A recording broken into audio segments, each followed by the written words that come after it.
If I get out of here, you'll lack guts to pray for your life. These were a couple of the words that old Nayib Bukele said to him after taking him behind bars. But how did he manage to communicate with Bukele? Stay until the end of the video and find out. Before starting, leave your registration with the like button and subscribe to our stories. They'll surely catch you. Now, activate the bell so we can begin.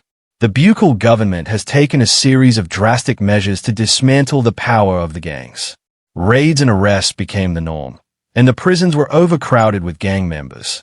Bukele had publicly declared that he would not rest until El Salvador was free from the influence of the Mafia and other criminal organizations. However, Old Lin was not someone who was easily intimidated from his prison cell. Maximum security continued to direct his gang's operations with an iron fist. The government's attempts to dismantle his organization had only made Lin more cautious and strategic. One night, while the city slept, a secret meeting was held in a safe house in the slums of San Salvador. The Mafia's leaders had gathered to discuss their next move. Old Man Lin, with his commanding presence and penetrating gaze, led the meeting. President Bukele believes he can destroy us with his raids and arrests, Lin said, his voice echoing in the small room. But he doesn't understand that we are more than just a gang. The leaders nodded, their faces filled with determination. Lin knew that to counter the government's offensive, they needed to be smarter and more organized. They decided to intensify their operations, attacking not only law enforcement but also those who supported Bukele. Meanwhile, in the presidential palace, Bukele was aware of the Mafia gang's movements. He had received intelligence reports indicating an increase in the gang's activity. He knew Lin was planning something big and couldn't afford to underestimate it. We need to get ahead of them, Bukele told his security team. Lin is dangerous, but not invincible. We must dismantle their network from within. Bukele ordered a series of covert operations to infiltrate the gang and gather vital information. Government agents began to move stealthily, trying to gain the trust of the Mafia gang members. At the same time, Bukele intensified his media campaign, making sure the Salvadoran people knew he was doing everything possible to protect them. The tension on the streets of San Salvador was palpable. Clashes between law enforcement and gang members became more frequent and violent. Covert operations put the city in a constant state of alert. One night, during one of these raids, government special forces managed to capture one of Old Man Lin's trusted lieutenants. Under intense pressure, the lieutenant revealed crucial details about the gang's plans and Lin's hideouts. With this information in hand, Bukele saw an opportunity to strike a decisive blow. The operation to capture Lin was carried out with military precision. The special forces stormed Lin's hideout in the early hours of the morning, surprising the gang after a brief but intense shootout. Old Man Lin was captured. News of his capture spread quickly, and the entire city felt a mixture of relief and fear of reprisals. It was hell in prison. From day one, Lin realized that the prison system was designed to break the strongest men. The guards following strict orders, they made sure that Lin knew that he wouldn't have the power or influence he had on the streets. He was led to his cell, his hands and feet in chains, his dignity crushed with every step he took. Zelda found a small, dark, and dirty space. The bed was a hard wooden board and the toilet was a simple bucket. There was no privacy, and light barely came in through a small, barred window. The loneliness was crushing, but it was only the beginning. The guards made it their personal mission to break Lin. They would wake him up at all hours of the night, banging on the bars with their batons, hurling insults and threats at him during meals. They made sure to serve him the worst pieces of food that were often cold and rotten. Every interaction with the guards was a test of endurance, and Lin knew that any sign of weakness would be exploited mercilessly. The other prisoners, many of whom those who were from rival gangs, also saw Lina as a perfect target. Rumors of her downfall had spread quickly, and for them, Lina was an opportunity to gain reputation. During the first few months, Lin had to defend himself against constant attacks, using all his skills and cunning to survive. The fights were fierce and bloody, and although Lin managed to emerge victorious, each confrontation left his body more bruised and his hatred deeper. In those moments of loneliness and pain, Lin thought of Bukele.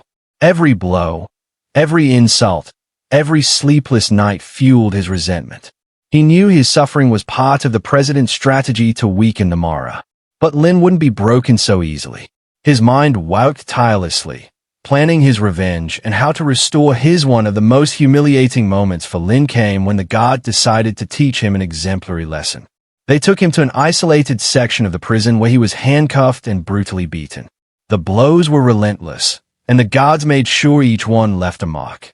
Although in pain, Lin didn't utter a single cry, resisting with a strength that only intensified his hatred. As the weeks passed, and Lin grew accustomed to the brutality, his beloved body grew stronger with each day.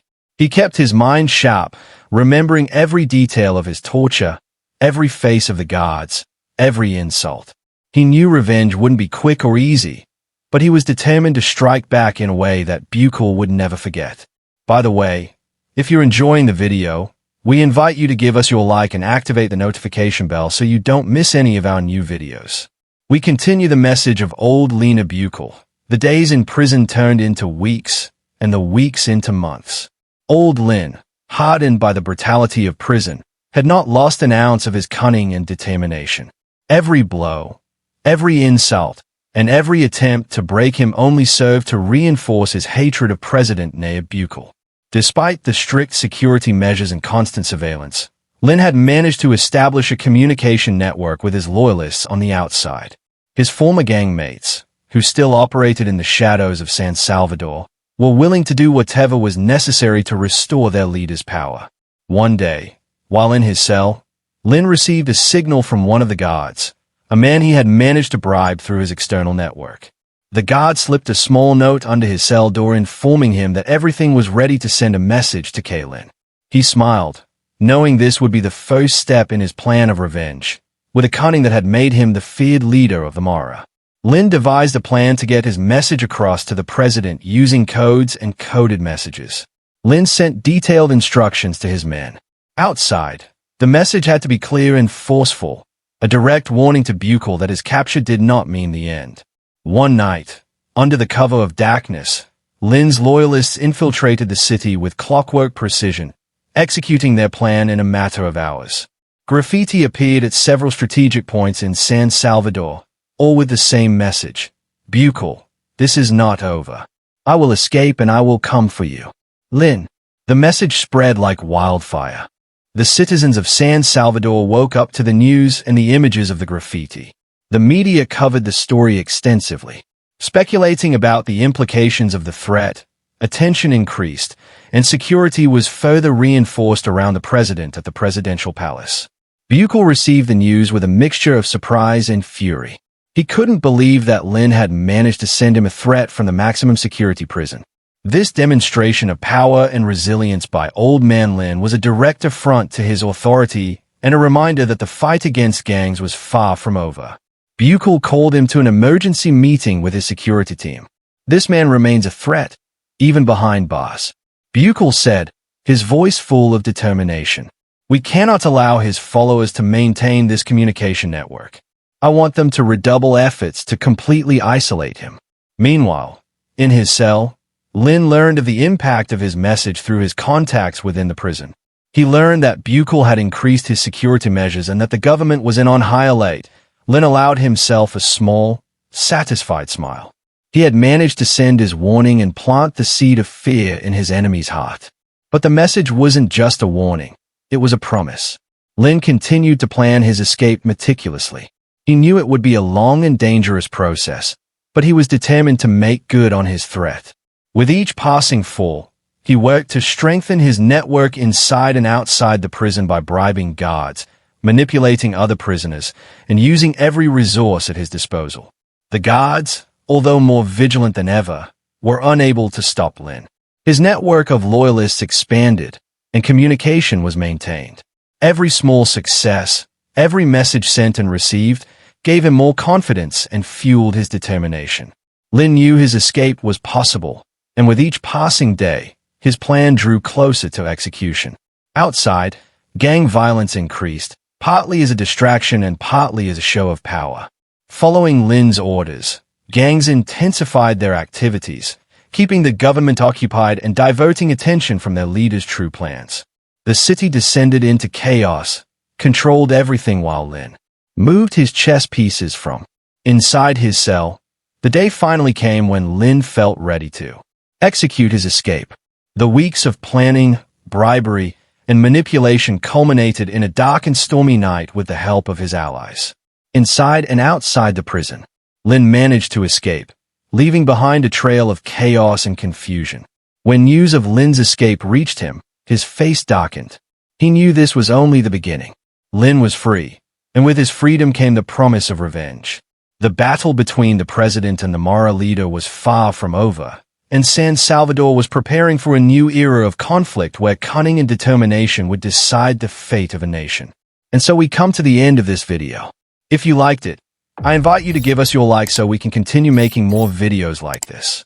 Also, don't forget to subscribe and activate the so you don't miss out. Don't miss any of our new videos. I wish you a great day.